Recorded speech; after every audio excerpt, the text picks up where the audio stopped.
Hello friends, I am Dr. Manik Kumar Saxena, and as I have already described that I have made a new YouTube channel which is primarily focused upon discussing certain topics with medical students and nurses. In this channel, I would be discussing the topics which are of importance by two criteria. Number one, either those are very important for our practical life. Number two, or those are very important for our examination purposes. And sometimes both will happen. Those would be important for the practical life as well as examination purpose. And for that, the first topic which I have chosen is pharmacology of drugs used in bronchial asthma and COPD. Already I have discussed part 1 and part 2. Today we would be discussing about part 3. In part 1 I told you the pathogenesis of bronchial asthma and COPD to basically understand the exact mechanism of drugs and where we can use those drugs in the pathogenesis of the disease. I mean, at what step of development of disease the drug can work upon. So if we understand the pathogenesis of any disease, then only we would be in better position to use the drug in wiser manner. In part 2, I basically described drugs which are used when the attack of COPD and bronchial asthma has taken place. So those are the drugs which are known as reliever drugs, bronchodilator drugs. In this part 3, I would be discussing the drugs which are primarily used for the prevention of attack of bronchial asthma.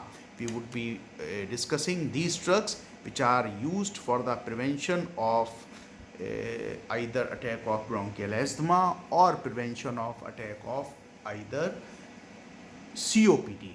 So the first drug is IgE neutralization, which is one of the latest modality. Some other latest modalities are also there, but under trial purpose, those we would be not discussing today. Then mast cell stabilizers, then leukotriene antagonist, then the most efficacious ones, corticosteroids, then drugs which aid, which just help in prevention of attack and which also helps if the attack has taken place, like drug used to reduce mucus secretion. If mucus secretion is reduced, then automatically the blockade in the respiratory passage is less. Then mucolytic and the mucokinetics, whatever mucus is trapped in the respiratory tract, those would be lysed by these drugs, and mucokinetics will help so that that mucus can come out from the respiratory tract. And finally the antibiotics, and in most cases the attack is being precipitated by the infection or some allergy. So if it is infection, then use of antibiotics mostly in the case of COPD is of help. Now if we come to the third slide, the first drug which I would be discussing with you is the latest modality one, as I already explained, and this is known as anti-IgE omalizumab. Now please recall my lecture 1. In lecture 1 I told you people that in bronchial asthma what happens? There is some allergen. That allergen is introduced to our body. Our body produces IgE. These IgE just get attached to the mast cells, and whenever second time that allergen is being exposed to our body, these mast cells rupture, and rupture of these mast cells release lot of chemicals like platelet activating factor, leukotriene, histamine, etc., and these chemicals cause bronchoconstriction. So these are anti-IgE drugs. Omalizumab is the primitive example and the most common used one. So what happens? How does this drug work? Basically, this omalizumab is recombinant drug, recombinant DNA derived and this is a sort of Ig1 monoclonal antibody. So Ig is also antibody, IgG omalizumab is also antibody. So these now compete to bind with the mast cells, and these drugs, anti-IgE drugs, for example omalizumab, is developed in such a manner that it competes with IgE and interferes binding of IgE to the receptor on the mast cells.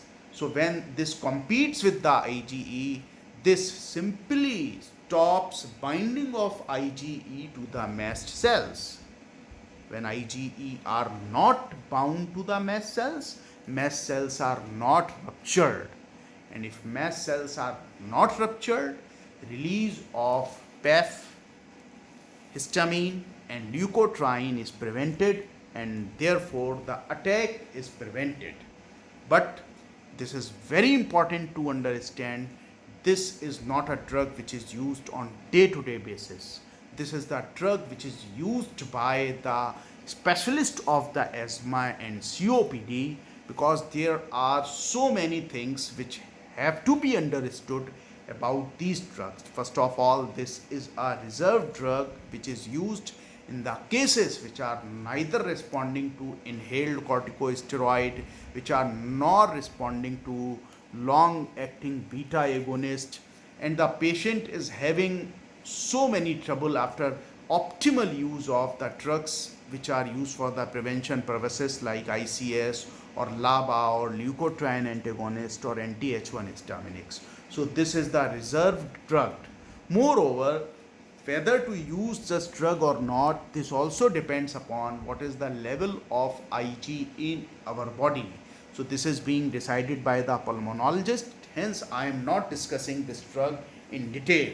Primarily, this drug is used in over 12 years of age who is having severe persistent allergic asthma and who have a positive skin test or in vitro reactivity to perennial aeroallergen with having forced expiratory volume less than 80%. जिनका forced expiratory volume 80% से कम होता है, कोई ऐसा allergen जो पूरे साल उनके बॉडी के रेस्पिरेटरी ट्रैक्ट को स्टिमुलेटेड रखता है, उसमें अगर ICS और लाबा से काम ना चले और IgE का लेवल एक सिग्निफिकेंट प्लाज्मा लेवल से ज़्यादा हो, तब इन ड्रग्स को यूज़ किया जाता है.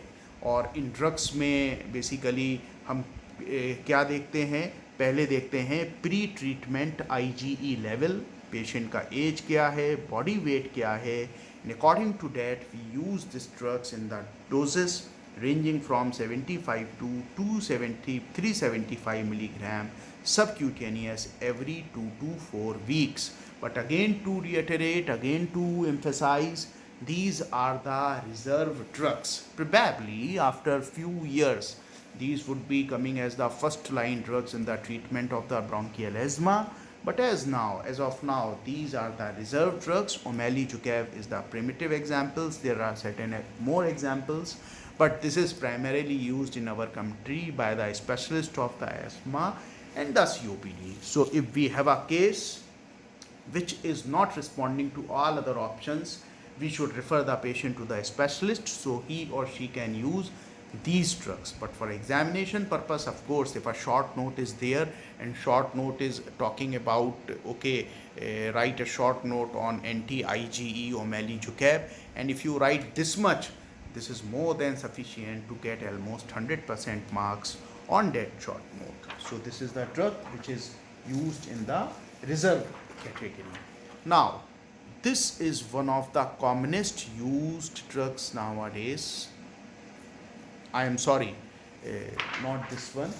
This is one of the commonest used drugs nowadays, and this is known as cystoleucotriene antagonist, or simply saying leukotriene antagonist. Two examples are there, montelukast and zafirlukast.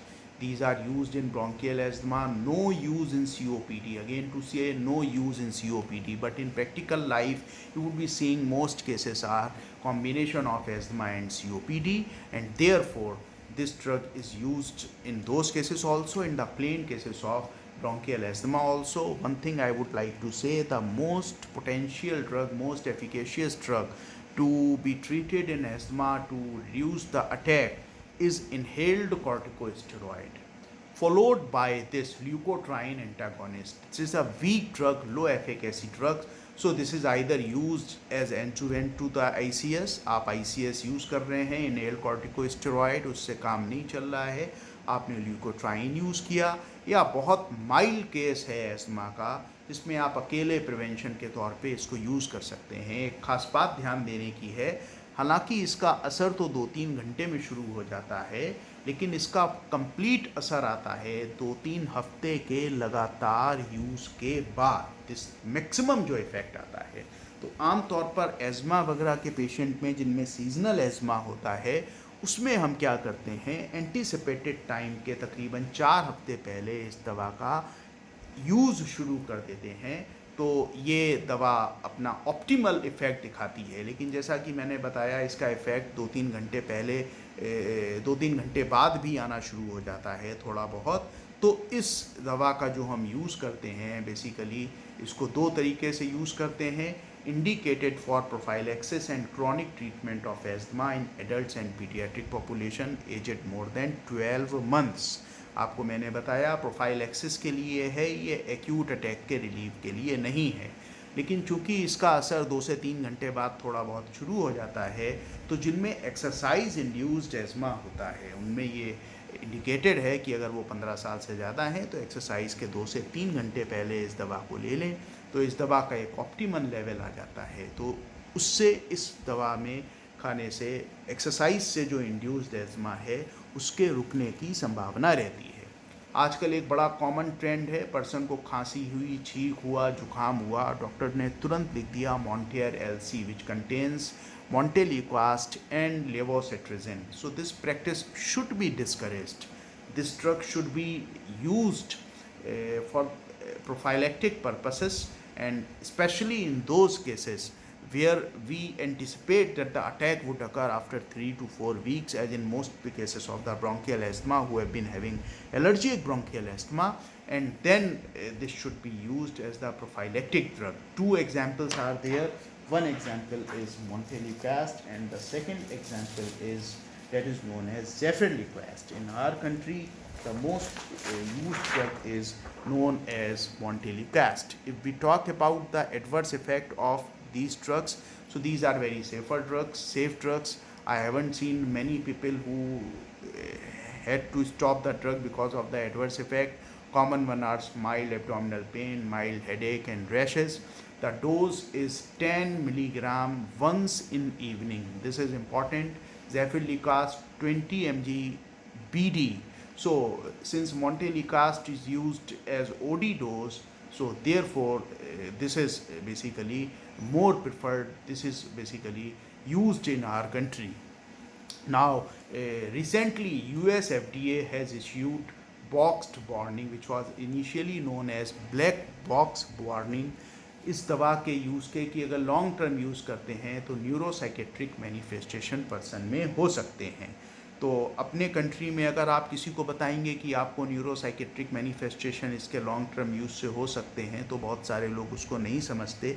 लेकिन जहाँ पढ़े लिखे क्लाइंट्स हैं, पढ़े लिखे पेशेंट्स हैं, या वेस्टर्न कंट्रीज़ में जहाँ एजुकेशन लेवल ज़्यादा है, अवेयरनेस ज़्यादा है, वहाँ के लिए और हमारे लिए भी US FDA ने एक बॉक्स्ड वार्निंग यूज़ करी है। उसको पहले ब्लैक बॉक्स वार्निंग कहते थे किसी भी दवा के बारे में, कि इस दवा के लॉन्ग टर्म यूज़ से न्यूरोसाइकेट्रिक मैनिफेस्टेशंस हो सकते हैं। इसी वजह से साथियों मैंने आपसे कहा कि इस दवा को रेगुलर बेसिस पे यूज़ करने के जगह जो एंटीसिपेटेड टाइम ऑफ अटैक है एस्मा का, जो आमतौर पे चेंज ऑफ सीज़न होता है, उसके 1 महीने शुरू करिए पहले, और जब वो सीज़न ख़त्म हो जाए उसके 10 दिन बाद इसको आप बंद कर दीजिए। तो ये जो न्यूरोसाइकेट्रिक मैनिफेस्टेशंस हैं, इनके मिनिमम होने की प्रोबेबिलिटी हो जाती है। तो first drug which we discussed was IgE neutralizer drugs, and second one we discussed leukotriene antagonist. Now we come to the mast cell stabilizer. IgE anti IgE drugs क्या करती थी, वो मैस्ट सेल की membrane से bind हो जाती थी और आईजीयू को मैस्ट सेल से बाइंड ही नहीं होने देती थी, तो मैस्ट सेल रप्चर ही नहीं करती थी। ये मैस्ट सेल की मेम्ब्रेन को स्ट्रांग बना देती है। तो सोडियम क्रोमोग्लाइकेट इसका बहुत कॉमन एग्जाम्पल है। दूसरा केटोटिफेन है। कुछ चीज़ें इसके विषय में मैं आपको बताना चाहूँगा आज। पहली चीज़, ये ऐसी ड्रग्स हैं जो इमीडिएट वर्क नहीं करती हैं। अगर हमको एंटीसिपेटेड टाइम एज़मा का पता है, उसके 3 हफ्ते पहले अगर हम इनको देना शुरू करें सीजनल एज़मा के केस में, तब जाकर ये मैस्ट सेल की मेम्ब्रेन्स को इतना मजबूत कर पाती हैं कि मैस्ट सेल रप्चर नहीं करती।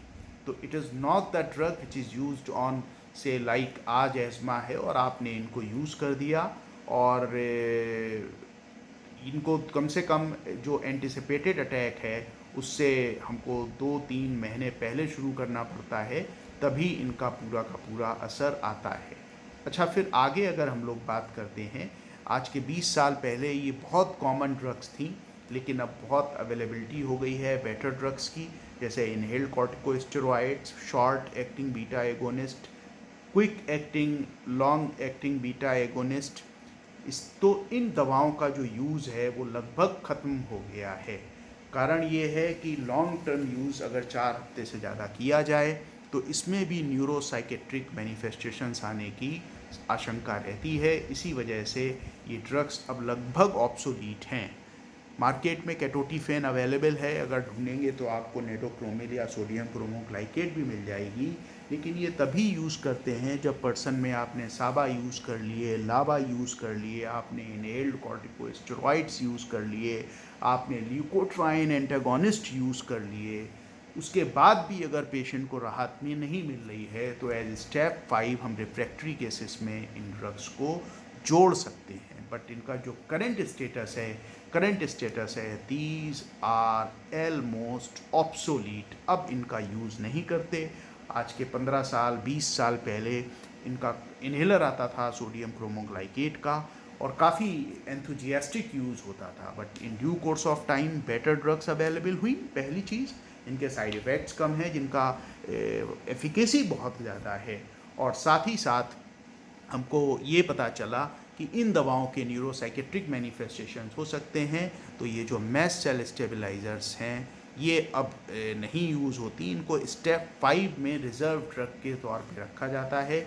हाँ, एलर्जिक राइनाइटिस में ज़रूर इनके इनहेलर्स आते हैं, तो अगर हम उनको नेज़ल स्प्रे की तरह इस्तेमाल करते हैं तो वहाँ पर ये अभी भी यूज़ होती हैं। सीओपीडी में इनका कोई रोल नहीं है, क्योंकि सीओपीडी की पैथोजेनेसिस में मैस्ट सेल कहीं नहीं आती, और इनका रोल एज़मा में भी अगर आप देखें तो धीरे धीरे ऑब्सोलीट हो रहा है। जैसा कि मैंने बताया कि these are almost obsolete drugs now. और एग्जाम्पल आपको 2 बताए, एग्ज़ाम पर्पस के लिए ये इम्पॉर्टेंट हो सकती हैं। एक एग्जाम्पल आपको बताया केटोटिफेन, एक एग्जाम्पल आपको बताया सोडियम क्रोमोग्लाइकेट, अपने समय की सबसे पॉपुलर ड्रग। और अब आ गया ये एज़मा के लिए ख़ास तौर पे सबसे कॉमन और सबसे पावरफुल एजेंट, जिसको हम लोग बोलते हैं corticosteroids. This is the most powerful and this is the most efficacious drug for the prevention of asthma. COPD में इनका यूज़ अभी ड्यूबियस है, लेकिन the most useful in bronchial asthma, the airway inflammation in COPD is not very responsible to corticosteroid। तो COPD में as such हम लाबा use करते हैं पहले, लॉन्ग एक्टिंग बीटा एगोनिस्ट। हम एंटी मस्कैरेनिक ड्रग यूज़ करते हैं, एंटीकोलिनर्जिक, जिसको टायोट्रोपियम कहते हैं। अगर उससे भी नहीं फ़ायदा होता है तो हम इनहेल्ड कॉर्टिकोस्टेरॉइड्स को ऐड करते हैं। लेकिन एस्थमा में ये लगभग फर्स्ट लाइन ड्रग्स की तरह तो नहीं। हाँ, लाबा से अगर नहीं कंट्रोल हो रहा है तो मेंटेनेंस थेरेपी में हम लाबा के साथ साथ सेकेंड स्टेप इनहेल्ड कॉर्टिकोस्टेरॉइड जोड़ते हैं। तो पहली चीज़ तो हो गई, these should not be used in early mild cases of COPD, no use, और these do not retard the progression of COPD। Asthma में ज़रूर ऐसा होता है कि ये दवाएं हमारे हेल्प की होती हैं। COPD में बहुत ज़्यादा इनका असर नहीं होता। इनके एग्जाम्पल्स आपको याद करने पड़ेंगे। डोज तो जब आप प्रैक्टिस में आते हैं तो याद हो ही जाता है। बेक्लोमेथासोन, बिडेजोनाइड, फ्लूटिकासोन और सिक्लेसोनाइड। अगर आप मार्केट में देखेंगे तो सबसे ज़्यादा कॉमन बिडेजोनाइड है, फ्लूटिकासोन है। अब तो खैर सिक्लेसोनाइड और बेक्लोमेथासोन भी काफ़ी कॉमनली आ रहे हैं इनहेल्ड कॉर्टिकोस्टेरॉइड की तरह। जब भी इनका यूज़ करते हैं हम लोग, इनका यूज़ OD से लेके QID तक किया जाता है।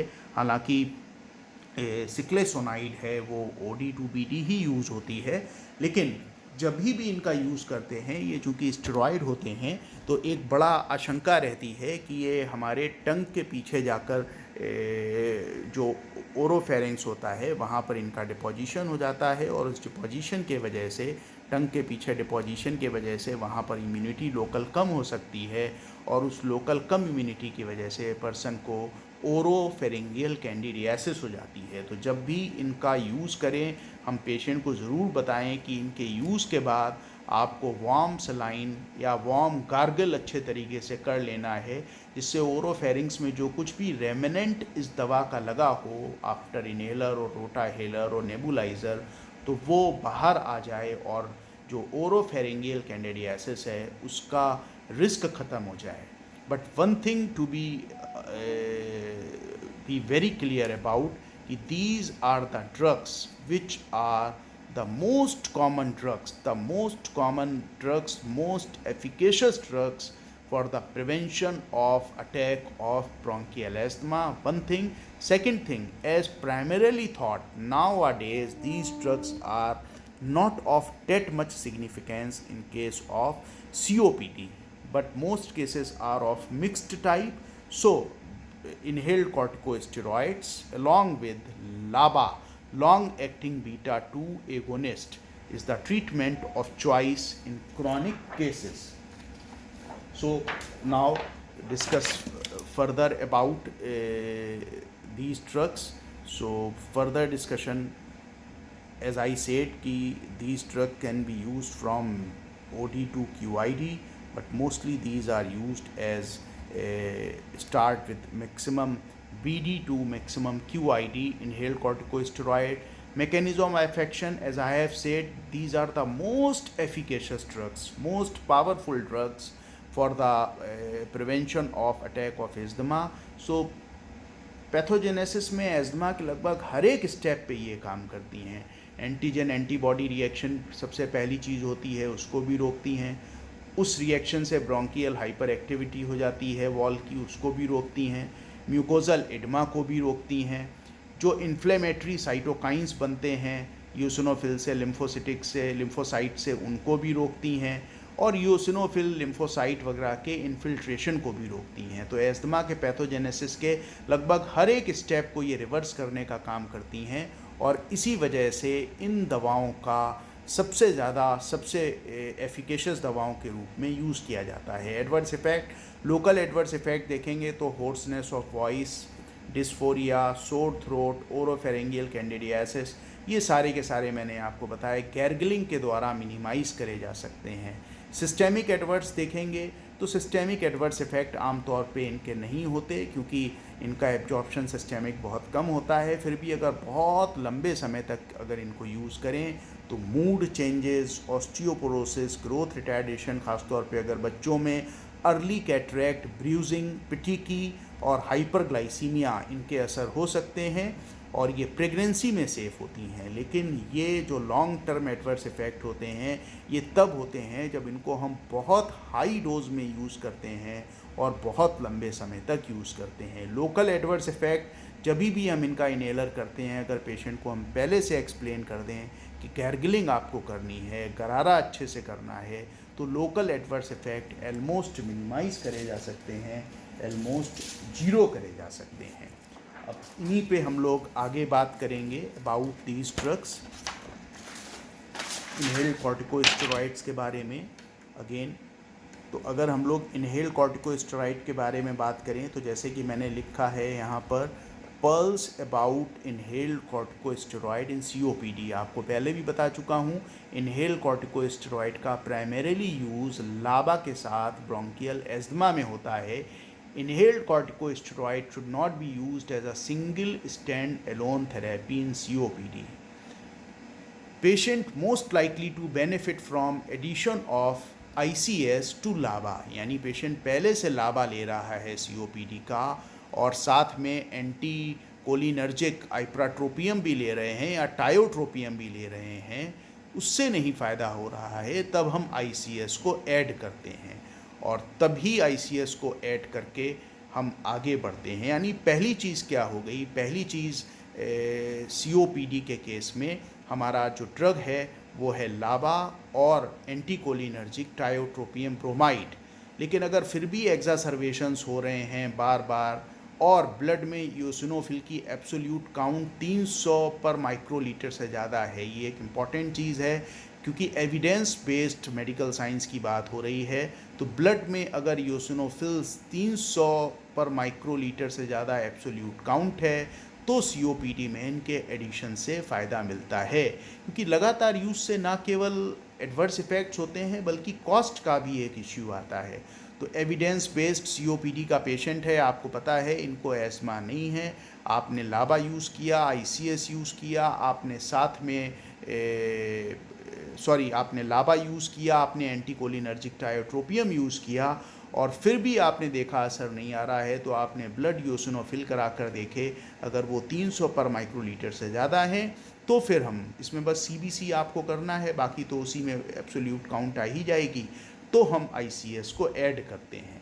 अब प्रॉब्लम क्या है कि जो पेशेंट COPD के होते हैं जिनमें हम ICS यूज़ कर रहे हैं, ख़ासतौर पे जो ओल्ड एज के होते हैं, BMI कम होता है और एब्सोल्यूट यूसिनोफिल काउंट 100 से कम होती है और हाई डोज ICS के यूज़ हो रहे हैं, तो उनमें निमोनिया का रिस्क बढ़ जाता है साथियों। तो एक इम्पॉर्टेंट चीज़ है, ये क्वेश्चन नोट है, इसीलिए आपको बताया कि COPD के पेशेंट में हम लाबा यूज़ करेंगे, टायोट्रोपियम यानी एंटीकोलिनर्जिक यूज़ करेंगे, नहीं फ़ायदा हो रहा है तो हम एब्सोल्यूट यूसिनोफिल काउंट कराएंगे और अगर वो 300 से ज़्यादा हैं तो हम इन दवाओं का प्रयोग करना आरंभ करेंगे। तो ये तो इनहेल्ड कॉर्टिकोस्टेरॉइड की बात आ गई जो आजकल ड्रग ऑफ चॉइस हैं, इनहेल्ड कॉर्टिकोस्टेरॉइड सभी जगह। अब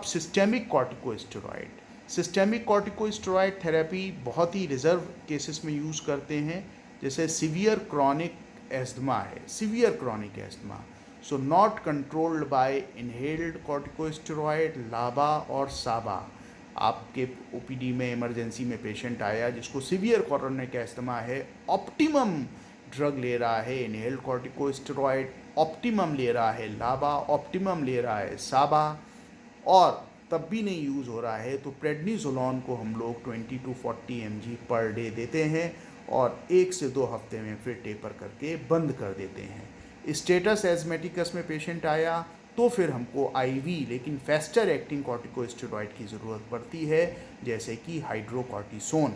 लेकिन सिस्टेमिक कॉर्टिकोस्टेरॉइड्स को लीस्ट पॉसिबल यूज़ करना चाहिए क्योंकि इनके बहुत सारे एडवर्स इफेक्ट होते हैं। तो दो ही चीज़ें हुई, severe chronic asthma which is not controlled by लाबा, साबा, ICS, leukotriene antagonist, we have fired on all the cylinders but still acute attack बहुत ज़्यादा हो गया क्रॉनिक एस्थमा पर, तब इनको शॉर्ट टर्म के लिए यूज़ कर सकते हैं। और स्टेटस एस्मेटिकस का पेशेंट जब इमरजेंसी में आता है तो फास्टर एक्टिंग हाइड्रोकॉर्टिसोन का इन्फ्यूज़न हमको देना पड़ता है। Now come to this the last slide is taken from the Bible of the medicine, which is known as Harrison, and this chart is being taken from Harrison only. Step wise approach. So the step 1 में हम साबा use कर रहे हैं as and when required. Patient को asthma chronic नहीं है, कभी कभी होता है, साबा यूज़ हम उसमें करते हैं। अब अगला स्टेप 2 आ गया। स्टेप 2 में क्या हो गया कि पर्सन को खाली साबा से काम नहीं चल रहा है, तो ऐसे पर्सन में हम लोग फिर लो डोज में इनहेल्ड कॉर्टिकोस्टेरॉइड भी यूज़ करते हैं। अब मान लीजिए कि ऐसे पेशेंट में नहीं काम चल रहा है तो फिर हम क्या करते हैं कि लाबा यूज़ कर रहे हैं। लाबा के साथ साथ जो स्टेप 3 है उसमें ICS लो डोज जोड़ दिया, और साबा तो हम दे ही रहे हैं। तो पहला स्टेप में केवल साबा हो गया। दूसरे स्टेप में साबा में हमने ऐड कर दिया इनहेल्ड कॉर्टिकोस्टेरॉइड, ये एस्मा की बात हो रही है। तीसरे स्टेप में साबा में इनहेल्ड कॉर्टिकोस्टेरॉइड लो डोज में एडेड थे, लाबा भी ऐड कर दिया, इससे भी नहीं काम चल रहा है तो फिर चौथा स्टेप आ जाता है। इसमें साबा तो हम दे ही रहे हैं SOS बेसिस पर, इनहेल्ड कॉर्टिकोस्टेरॉइड लो डोज से हाई डोज पे आ जाते हैं, और अब साथ में लाबा तो चल ही रहा था, लाबा यूज़ करने लगते हैं। फिर स्टेप 5 में क्या होता है, पेशेंट को साबा SOS बेसिस पे दे रहे हैं, इनहेल्ड कॉर्टिकोस्टेरॉइड दे रहे हैं, लाबा दे रहे हैं। अब इसमें ओरल कॉर्टिकोस्टेरॉइड की भी ज़रूरत पड़ती है, जैसा कि अभी थोड़ी देर पहले मैंने डिस्कस किया। यहाँ पर कुछ ड्रग्स हट गई हैं, जैसे आपने देखा ल्यूकोट्राइन एंटागोनिस्ट, एंटी-H1 हिस्टामिनिक्स, तो उनकी चूँकि माइल्ड एफिकेसी होती है तो उनको इस चार्ट में नहीं रखा गया है, लेकिन इसका मतलब ये नहीं है कि इनको देना नहीं है। अब कुछ नई दवाएं फ्यूचर पर्सपेक्टिव की, उनको हम देख लेते हैं। ओरल फॉस्फोडाइस्टरेज इनहिबिटर, जिसका नाम है रॉफ्लूमिलेस्ट, ये अमूमन अभी ट्रायल फेज़ में भी हैं, कई जगह यूज़ भी होती हैं, लेकिन इनके बारे में अगर आपको पता है तो वाइवा में अभी फ़िलहाल के लिए, आने वाले समय में ये दवाएं यूज़ होने लगेंगी तो प्रैक्टिकल लाइफ में भी आपके काम आएंगी। अभी जब टॉपर डिसाइड होते हैं तो क्या आता है कि भाई अच्छा नई मेडिसिन्स बताइए COPD में कौन सी हैं, ख़ास तौर पे COPD में, क्योंकि एस्मा में तो हम एक कंक्लूज़न पे लगभग पहुंच गए हैं IgE न्यूट्रलाइजेशन से। COPD के लिए oral PDE inhibitor, CXCR2 antagonist, P33 mitogen activated protein kinase inhibitor, matrix metalloproteinases inhibitors, humanized monoclonal antibodies for interleukin 5 receptor, anti human interleukin 7R antibodies, then phosphoinositate 3 kinase inhibitors and autologous stem cell therapy।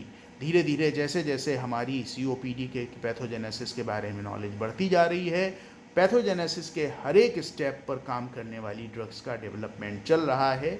तो आज के 10 साल बाद अगर आप इस lecture को किसी से सुने तो आप शायद पाएँ कि ये दवाएं रेगुलरली प्रिस्क्राइब हो रही हैं, और शायद ये सबसे ज़्यादा एफिकेशियस दवाएं हैं COPD को कंट्रोल करने के लिए। क्योंकि आज के डेट में अगर किसी पेशेंट को हम लाबा दे रहे हैं, किसी पेशेंट को हम एंटीकोलिनर्जिक ड्रग दे रहे हैं, और किसी पेशेंट को हम साथ में ICS भी दे रहे हैं, ल्यूकोट्राइन एंटागोनिस्ट भी दे रहे हैं, म्यूकोलिटिक भी दे रहे हैं, म्यूकोकाइनेटिक भी दे रहे हैं, इसका भी ख्याल रख रहे हैं कि उसको इन्फेक्शन ना हो, उसको हम न्यूमोकोकल वगैरह की वैक्सीन भी देते हैं, एनुअल इन्फ्लुएंजा की भी वैक्सीन देते हैं, फिर भी COPD कंट्रोल नहीं होती और उस पेशेंट को एम्बुलेटरी ऑक्सीजन थेरेपी पे रखा जाता है, तो these drugs are ray of hope in such patients.